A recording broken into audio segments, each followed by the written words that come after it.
Ave nós temos parlamento para dar informação ao parlamento sobre a temática de fronteira com Venezuela.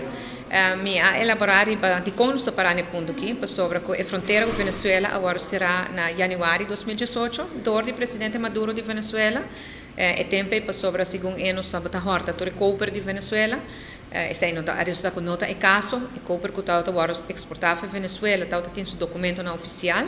Ora quando não se chega na convênio na hora com para abrir fronteira back. Estava para não mostrar nós com o documento oficial para assinar nossa autoridade na SATAM aqui quando tenho aceitar aqui com nós para evitar o tipo de tildamento na de nossa horta Cooper. Nós abre fronteira mediano de 2018, lamentavelmente em janeiro de 2019 ela volve a ser a fronteira e viaja aqui para socorrer o lobby um hub humanitário para a crise humanitária na Venezuela e em agosto de 6 ela será a fronteira com Aruba com Corsol viaja mais. Na meio de 2019, a Venezuela decidiu abrir fronteira com Aruba só. E nós disse não, nós não está claro para a abertura. E agora nós será a fronteira entre Aruba e Venezuela é tempo aí. E nós invitamos para nos ir na mesa, para nos negociar, para qual condição para Aruba, nós se sentimos safe, confortável e também uma reapertura segura e responsável. E como aqui a começar para a pandemia, mas lamentavelmente a pandemia não pega. E agora que nós estamos na mesa para nós poder chegar a outro, para assim nós poder chegar a uma reapertura da fronteira na forma safe, segura, mas especialmente responsável.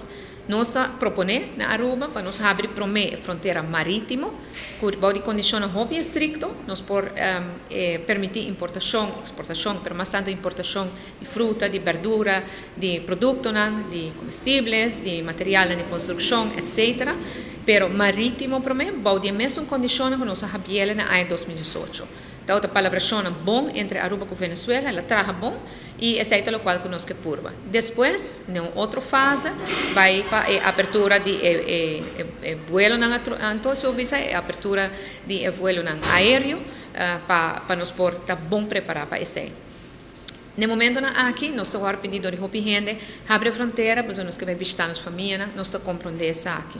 Também nós pedimos para abrir a fronteira para 13 fruta e verdura e comestíveis, também nós estamos comprando e pensei nós estamos trabalhando em Ibaché. E nós estamos conviver com a situação na Venezuela, nós estamos seguindo cosmicamente nós estamos em família, conhecendo, nosso laço econômico, cultural, familiar com a Venezuela, e estamos cerca de Aruba. Pero no momento aqui nós temos que realizar que o problema não tem Venezuela, nós não podemos solucionar. Então Venezuela pode solucionar seu problema. Mientras tanto, nós temos que usar-se para fortificar Aruba, para nos recuperar da crise, para nós estar mais forte, criar emprego para nossa gente, procurar para boa qualidade de vida para nossa gente, ensinança para nós muitos, de tudo que está vivendo na Aruba. Se vai nascer na Aruba ou não, de tudo que está vivendo na Aruba, nós temos que procurar para fortificar nosso país e melhorar a qualidade de vida.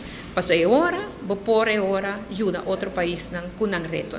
Mas no momento aqui nós estamos enfocando, a reunião no parlamento vai ser bom, parlamentário tem uma pergunta, conosco por contestar tudo, alguns têm que mandar informação ainda, e me agradecer ao parlamento para receber-nos e para toda a informação que nos pode compartilhar.